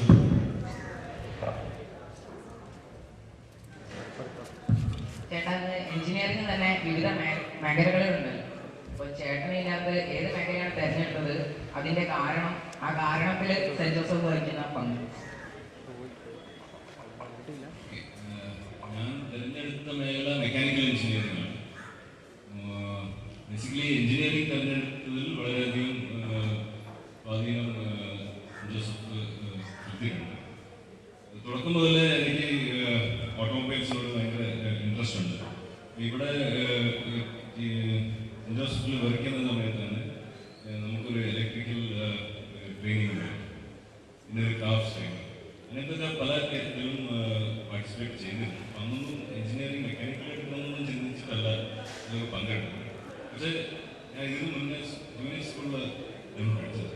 അവിടെ ഒരു ക്വസ്റ്റ്യൻ ഉണ്ടായിരുന്നു, വാട്ട് ഈസ് യുവർ എംബിഷൻ? അപ്പം അന്ന് ആ ആൻസർ എനിക്കറിയില്ല. അപ്പം അമ്മ പറഞ്ഞതാണ് എഞ്ചിനീയറിംഗ് എഴുതിക്കണം. അങ്ങനെയാണ് ഞാൻ എഞ്ചിനീയറിംഗ് എഴുതിയത്. പക്ഷെ അത് അന്ന് മറന്നു. പിന്നീട് അത് ഒരിക്കലും എഞ്ചിനീയർ ആയതിനു ശേഷം അമ്മ അത് പറഞ്ഞപ്പോഴാണ് എനിക്കത് ഓർമ്മ വന്നത്. അപ്പം എഞ്ചിനീയറിംഗ് തിരഞ്ഞെടുക്കാൻ പ്രത്യേകിച്ച് താല്പര്യമൊന്നുമില്ല. പക്ഷേ എഞ്ചിനീയറിംഗ് തിരഞ്ഞെടുത്തതിന് ശേഷം മെക്കാനിക്കൽ തിരഞ്ഞെടുക്കാൻ എനിക്ക് വാഹനങ്ങളോടുള്ളൊരു താല്പര്യം കൂടി ഉണ്ടായിരുന്നു. അത് കാരണം അത് നല്ല പിന്നെ മെക്കാനിക്കൽ എഞ്ചിനീയറിംഗ് ഒരു എവർഗ്രീൻ സബ്ജക്റ്റുമാണ്. അപ്പോൾ ഈ ഫീൽഡിലേക്ക് തിരിയാമെന്നുള്ള ഒരു ഒപ്പീനിയൻ ഉണ്ടായിരുന്നു. വാഹനത്തോടുള്ളൊരു കമ്പം കാരണം ഞാൻ മെക്കാനിക്കൽ എടുത്തു.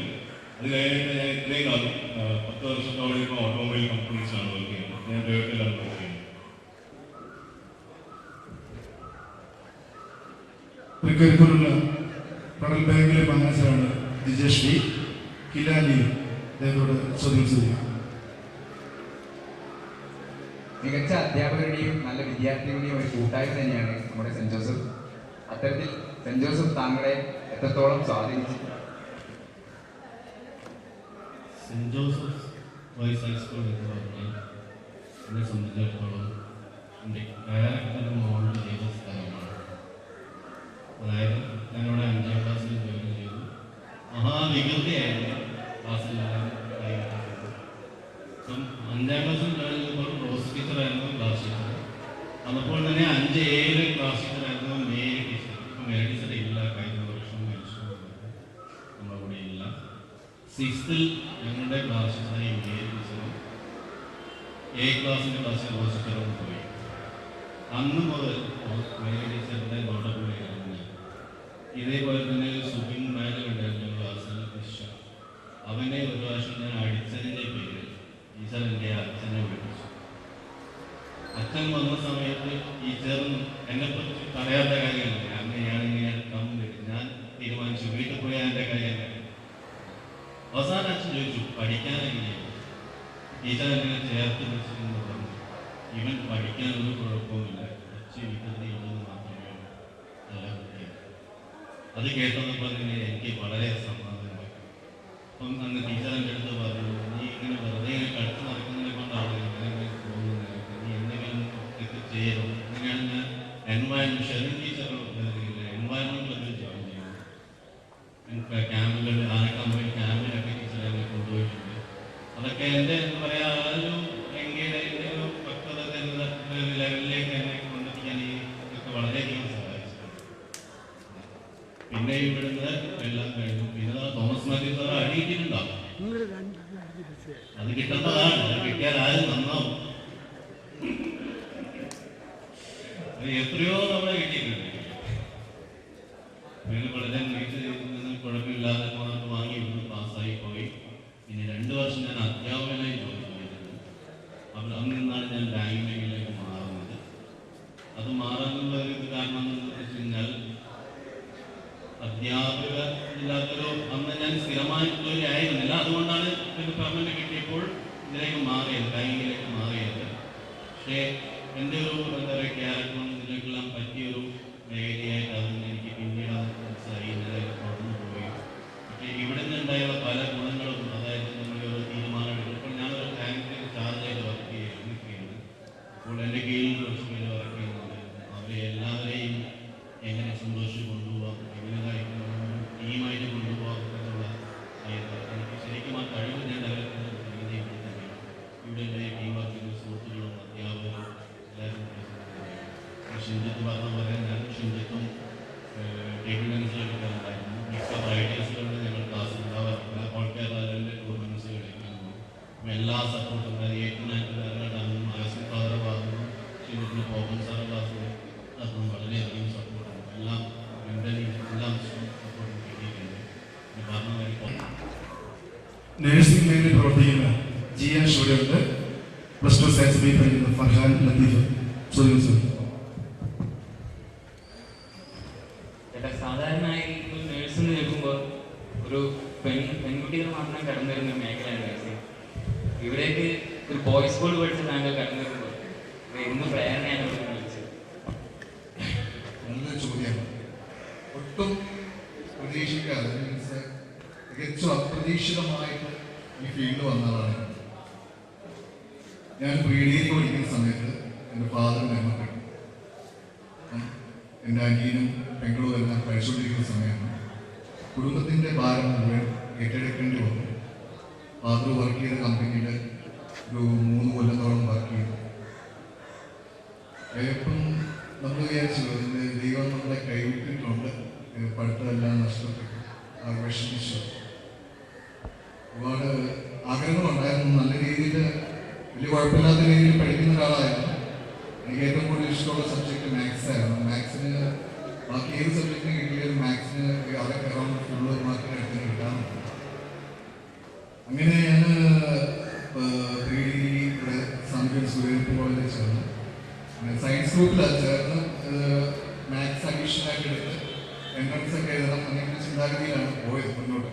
പക്ഷെ നമ്മുടെ പ്രതീക്ഷയിൽ അപ്രതീക്ഷിതമായിട്ട് നമ്മുടെ ലൈഫ് മാറിപ്പോവുകയാണ്.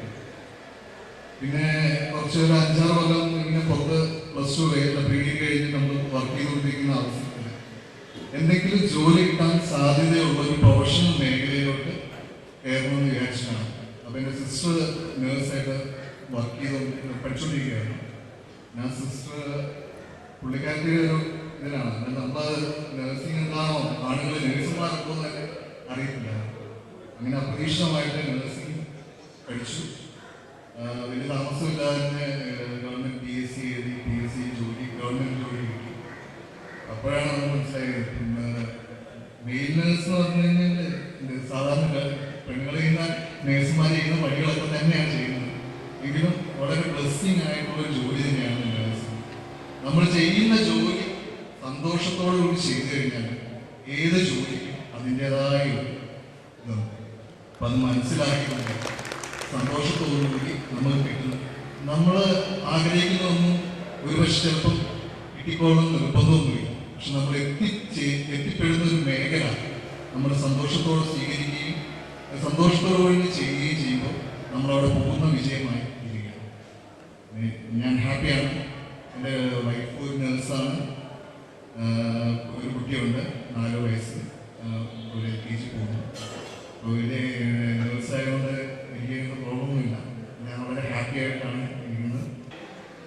ആയുർവേദ ഡോക്ടറായിട്ടുള്ള ശ്രീ വിനോദിനോടാണ് അശ്വതി ശ്രീ ചോദിക്കുന്നത്. നമ്മുടെ തോമസ് രാജി സാറിന്റെ സാഹിത്യഭാഷയിൽ പറയുകയാണെങ്കിൽ ചരകന്റെയും ശുശ്രുതന്റെയും എല്ലാം പുണ്യസ്പർശമേറ്റ മണ്ണാണ് ഭാരതത്തിൻ്റെത്.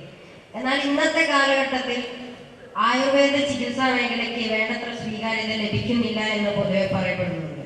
അപ്പോൾ ഈ ഒരു അവസ്ഥയിൽ ആയുർവേദ മേഖല തിരഞ്ഞെടുക്കാൻ സാർ കാണിച്ച ആ ധൈര്യവും ആത്മവിശ്വാസവും രൂപപ്പെടുത്തുന്നതിൽ സെന്റ് ജോസഫ്സിന്റെ പങ്ക് വിവരിക്കും.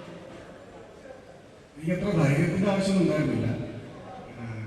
പിന്നെ ചരകിന് ശുശ്രൂഷന്റെ കാര്യം ക്രോസ് ഭാഷ എൻ്റെ ഒന്നും പറഞ്ഞിട്ടില്ല. അപ്പം നമ്മളൊക്കെ ശേഷം കുറെ സംസാരിച്ചിട്ടുണ്ട്. അപ്പോൾ ധൈര്യം എന്ന് പറഞ്ഞാൽ എനിക്ക് ഫാമിലി ബാക്ക്ഗ്രൗണ്ട് ഉണ്ടായിരുന്നു. വീട്ടിൽ അച്ഛൻ തലമുറകളായിട്ട് പാരമ്പര്യമായിട്ട് ആരോഗ്യമായിട്ട് ബന്ധപ്പെട്ടിട്ടുള്ള ആൾക്കാരുണ്ട്. പിന്നെ എന്തായാലും മെഡിസിൻ തന്നെ വേണമെന്ന് നിർബന്ധമുണ്ടായിരുന്നു. പഠിക്കുന്ന സമയത്ത് തന്നെ മെഡിസിൻ എടുക്കണമെന്ന് നിർബന്ധമുണ്ടായിരുന്നു. അപ്പോൾ ഏതായാലും കുഴപ്പമില്ല എന്നുള്ള രീതിയിൽ തന്നെയായിരുന്നു. കാരണം വെച്ചാൽ ഒന്നാമത് സബ്ജക്റ്റിനോടുള്ള താല്പര്യം, പിന്നെ സമൂഹത്തിൽ ആ സമയത്ത് ഉണ്ടായിരുന്ന അതിൻ്റെ ഒരു വാല്യൂ, പിന്നെ ഓഫ്കോഴ്സ്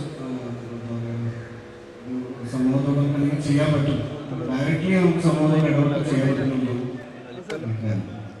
ഇതിനകത്ത് സ്കൂളിൻ്റെ കാര്യം പറയുകയാണെങ്കിൽ 2 കാര്യങ്ങൾ പറയാം. ഒന്ന് പറഞ്ഞു കഴിഞ്ഞാൽ നമുക്ക് തീർന്നൊരു കോൺഫിഡൻസ്. നമ്മൾ എന്ത് ജോലി അല്ലെങ്കിൽ എന്ത് പഠിക്കണം എന്ന് നമുക്ക് താല്പര്യമുണ്ട്, അല്ലെങ്കിൽ എന്ത് ചെയ്യണം. പഠിക്കുക മാത്രമല്ല, നമ്മൾ എന്തെങ്കിലും ഒരു കാര്യം ചെയ്യണം, എന്തെങ്കിലും ജോലി അല്ലെങ്കിൽ നമ്മുടെ കലാപരമായിട്ട് എന്തെങ്കിലും ചെയ്യണമോ അങ്ങനെയൊക്കെ നമുക്ക് ഉണ്ടെങ്കിൽ അതിന് വേണ്ട കോൺഫിഡൻസ് നമുക്ക് ആ കാലത്തുള്ള ടീച്ചേഴ്സ് എല്ലാവരും തന്നിട്ടുണ്ട്. ഇപ്പം മേൽ ടീച്ചർ മുതൽ പ്രൊഫസറായിരുന്നു ഹൈസ്കൂളിൽ കൂടെ ക്ലാസ് ടീച്ചർ. ആ സമയത്ത് തന്നെ സാറ് വയസ്കമായിട്ടുള്ള സംഘടനകളൊക്കെ നമ്മൾ കൊണ്ടുവരുന്നു. ആ രീതിയിൽ തോമസ് സാറ്, ജോഷി സാറ് ആ സമയത്ത് ഒരു നാഷണൽ സയൻസ് കോൺഗ്രസിൽ നമുക്ക് വർക്ക് ചെയ്യുന്നത് ഉണ്ടായിരുന്നു. അപ്പോൾ ആ സമൂഹത്തോട് നമ്മൾ സമൂഹത്തോട് പ്രതിബദ്ധരായിരിക്കണം എന്നുള്ള ഒരു മെസ്സേജ് സ്കൂളിൽ നിന്ന് തീർച്ചയായിട്ടും. പിന്നെ അതാണ് ധൈര്യത്തിൻ്റെ കാര്യം നോക്കിയാണ് ഞാൻ പറയുന്നത്. പ്രശ്നം പിന്നെ സ്കൂളിൽ വേറെ കാര്യങ്ങൾ പറയാനുള്ളത്, ഇപ്പം ഞാൻ ആയുർവേദ കോളേജിൽ അസിസ്റ്റന്റ് പ്രൊഫസറായിട്ട് വർക്ക് ചെയ്യുന്നു. ഒരു ക്ലിനീഷ്യനാണ്, ടീച്ചറുമാണ്. അതുകൊണ്ട് തന്നെ ഒരു ടീച്ചർ എങ്ങനെ ആയിരിക്കണം എന്നുള്ളത് ഞാൻ ആലോചിക്കാറുണ്ട്. സ്റ്റുഡൻസിനെ പഠിപ്പിക്കുക അല്ലെങ്കിൽ സ്റ്റുഡൻസിന് നമ്മൾ കാണുമ്പോൾ ഞാൻ ഒരു ടീച്ചർ എങ്ങനെ ആയിരിക്കണം എന്നുള്ളതിൻ്റെ ഇപ്പോൾ നമ്മുടെ സ്കൂളിലെ നമ്മൾ ആ സമയത്ത് പഠിപ്പിച്ചിട്ട് ഏത് അധ്യാപകരുടെ മുഖം ആലോചിച്ചാലും കൃത്യമായിട്ട് ഞാൻ ആത്മാർത്ഥമായിട്ട് പറയണം, ഈ അധ്യാപകരെ തന്നെയാണ് നമ്മൾ മനസ്സിൽ വരാറ്. അപ്പം ഒരു സുഹൃത്തിനോട് എന്ന് പറഞ്ഞ പോലെയാണ്. ഇപ്പോൾ ഞാൻ 7ാം ക്ലാസ്സിലൊക്കെ പഠിക്കുമ്പോൾ അമ്മ PT മീറ്റിംഗ് വരും. വീട്ടിൽ വന്ന് ഞാൻ അത്ഭുതത്തോട് ചോദിക്കുന്നു, പോൾ സാറ് തോളിൽ കൈയിട്ടിട്ടാണെന്ന് സംസാരിക്കുന്നത്. അപ്പം അതൊന്നും അവരൊന്നും കണ്ടിട്ടൊന്നുമില്ല. അപ്പം ആ രീതിയിലുള്ള ബന്ധം അധ്യാപകർ കുട്ടികളുമായിട്ടുള്ളൊരു ബന്ധം അത്ര നല്ല രീതിയിലായിരുന്നു ഉണ്ടായിരുന്നത്. അതിപ്പോഴും ഉണ്ടാവുകയാണ് തീർച്ചയായിട്ടും. അതിനായിട്ട് നമ്മളാണ് എഫർട്ട് എടുക്കുന്നത്. ആസ് എ സ്റ്റുഡൻറ് നമ്മൾ അങ്ങോട്ട് അപ്രോച്ച് ചെയ്യാണ് വേണ്ടത്. അവരിങ്ങോട്ട് അപ്രോച്ച് ചെയ്യുന്ന വിചാരിച്ചിട്ട് ഇവിടെ ഇരിക്കാൻ പാടില്ല. നമ്മൾ അങ്ങോട്ട് എത്രത്തോളം ബഹുമാനം കൊടുത്ത് അത് എന്തെങ്കിലും ഒരു അക്ഷരങ്ങൾ ഒരു കാര്യങ്ങളും പറഞ്ഞു തരുന്ന ഒരു അധ്യാപകനാണെങ്കിൽ ഒരിക്കലും നമ്മൾ അവരെ എതിർത്തുകൊണ്ടൊന്നും അല്ലെങ്കിൽ അവരുടെ മോശമായിട്ട് പറഞ്ഞുകൊണ്ട് ഒരിക്കലും ചെയ്യരുത്. ആ അധ്യാപകരുടെ ഗുരുക്കന്മാരുടെ അനുഗ്രഹം മാത്രമേ നമുക്ക് ഭാവിയിൽ തുണയായിട്ടുണ്ടാവുള്ളൂ. അത് സത്യമാണ്. അതാണ് വിഷയം.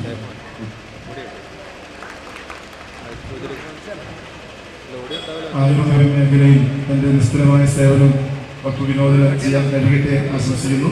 ഇനി പല്ല് പറിക്കാൻ മാത്രമല്ല രണ്ടെണ്ണം കൊടുക്കാനും റെഡിയായിട്ടിരിക്കുന്ന ഒരു ഡോക്ടർ അരുൺ കായിക മേഖലയിൽ കുംഫു ഒക്കെ പഠിപ്പിച്ചുകൊണ്ടിരിക്കുന്ന ട്രെയിനറോടെയാണ്.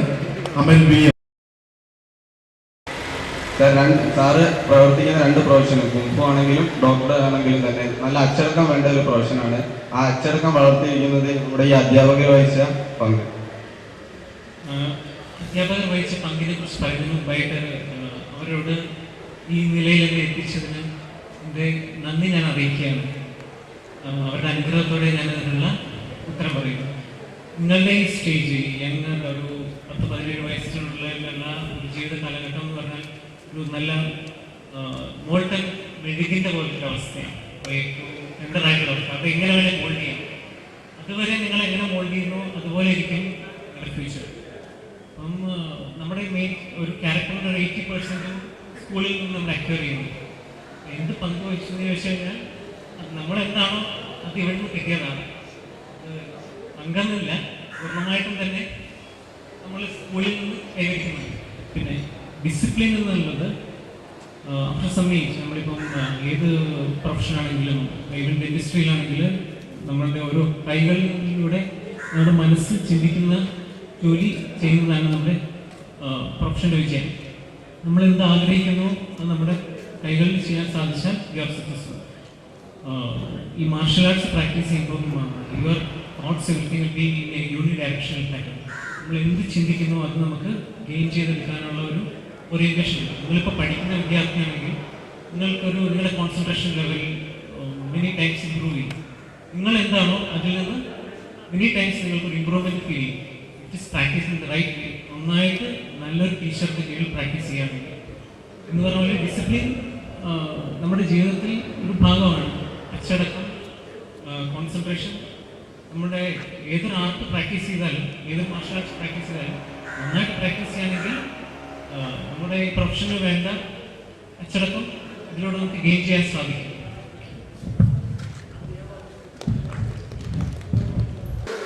ഈ സ്കൂള് പറഞ്ഞ പോലെ തന്നെ ഏറ്റവും ബ്ലെസ്സിംഗ് ആയിട്ടുള്ള ഒരു സ്ഥലമാണ്.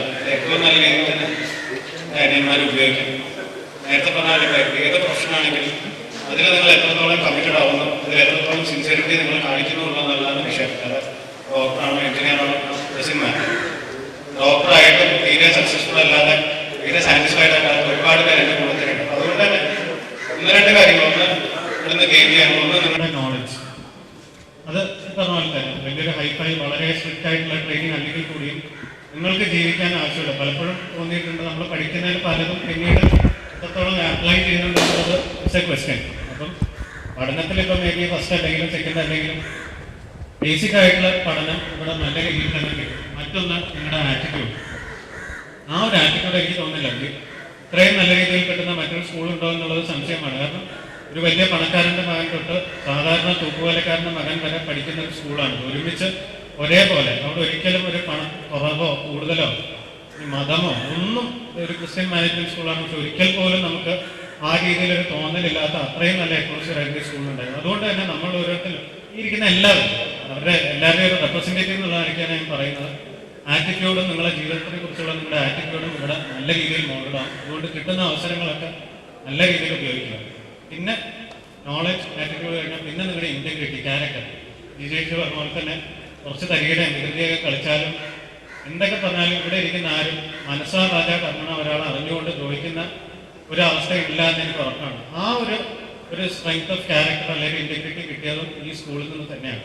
പിന്നെ നമ്മുടെ ഈ ടീച്ചേഴ്സ് എത്ര പറഞ്ഞാലും പറഞ്ഞാൽ തന്നെ നാടക ടീച്ചർ മരണപ്പെട്ടെന്ന് അനുഭവം നെറ്റ് കിട്ടുന്ന സമയത്ത് കിട്ടുമ്പോൾ ഭയങ്കര വിഷമമാണ് തോന്നിയത്. കാരണം എന്ന് വെച്ചാൽ സ്കൂള് വിട്ടു പോയിട്ട് ആകെ 1-2 തവണ ടീച്ചറെ കണ്ടിട്ടുള്ളൂ 17 വർഷത്തിനിടയിൽ. അതെന്തോ ഒരു തെറ്റായി പോയെന്ന് തന്നെയാണ് തോന്നുന്നത്. അപ്പോൾ അതുകൊണ്ട് തന്നെ ഈ teachers may be the best teachers in the world. നല്ല രീതിയിൽ ബഹുമാനിക്കുക, അവർ പഠിപ്പിക്കും, നിങ്ങളുടെ സുഹൃത്തുക്കളായിരിക്കും. അതുകൊണ്ട് തന്നെ ആകെ ഒരു what ever be your profession, എന്തെങ്കിലും മറ്റുള്ളവർ നിങ്ങളുടെ കൂടെയുള്ളവർക്ക് പകർന്നു കൊടുക്കാനും ശ്രമിക്കുക. ഒരു ഡോക്ടർ എന്നുള്ള നിലയ്ക്ക് ടീച്ചിങ്ങിൻ്റെ ഭാഗമാണ്. മെഡിസിൻ എടുത്തുകൊണ്ട് തന്നെ ആക്ച്വലി ടീച്ചിങ് ഒരുപാട് വേണ്ടൊരു മേഖലയാണ്. ഏത് പ്രൊഫഷനാണെങ്കിലും, ഫോട്ടോഗ്രാഫി ആണെങ്കിലും നമ്മുടെ കീഴിലുള്ള സഹോദരൻസ് അല്ലെങ്കിൽ ജൂനിയേഴ്സിനെ പഠിപ്പിച്ചു കൊടുക്കാനുള്ള ഒരു മനസ്സിലാണ്. എന്തെങ്കിലും impact something back to those around you and society. അതും ഈ പറഞ്ഞ നോളജ് ആയാലും ആറ്റിറ്റ്യൂഡ് ആയാലും ക്യാരക്ടർ ഇന്റഗ്രിറ്റി ഇതെല്ലാം ഈ സ്കൂളിൽ നിന്ന് കിട്ടുന്ന അത്ര അവസരങ്ങൾ നിങ്ങൾക്ക് മറ്റെവിടെയും കിട്ടില്ല എന്ന് തന്നെയാണ് എനിക്ക് പറയുന്നത്. ചേട്ടന്മാർ നന്നായിട്ട് ചോദ്യങ്ങൾക്ക് മറുപടി പറഞ്ഞു, കുട്ടികൾ നന്നായിട്ട് ചോദ്യങ്ങൾ ചോദിച്ചു. ഇതാണ് സെന്റ് ജോസഫ് സ്കൂളിന്റെ വിജയം. എനിക്കൊരു കാര്യം മാത്രമേ പറയാനുള്ളൂ. ഇപ്പൊ ഈ ഇന്ററാക്ഷനിൽ ഇവിടെ ഇരിക്കുന്ന ന്യൂ കമേഴ്സ്, പുതിയ കുട്ടികൾക്ക്, അതായത് ചെറിയ കുഞ്ഞുങ്ങൾക്ക് നിങ്ങളുടെ ജീവിതാനുഭവങ്ങളിലേക്ക് കടന്നു വരുവാനും ഇത് മനസ്സിലാക്കുവാനും ഇനി മുന്നോട്ടുള്ള ജീവിതത്തിൽ ഇതൊരു പ്രചോദനമായി മാറും എന്നാണ് ഞങ്ങളുടെ വിശ്വാസം. തീർച്ചയായും എനിക്ക് തോന്നുന്നു സ്കൂളിൽ നിന്ന്, സെന്റ് ജോസഫ് സ്കൂളിൽ നിന്ന് കിട്ടിയ ആ അനുഭവം ഞാൻ പലപ്പോഴും ക്ലാസ് കുട്ടികളോട് പറയുന്ന ഒരു കാര്യം ഇതാണ്.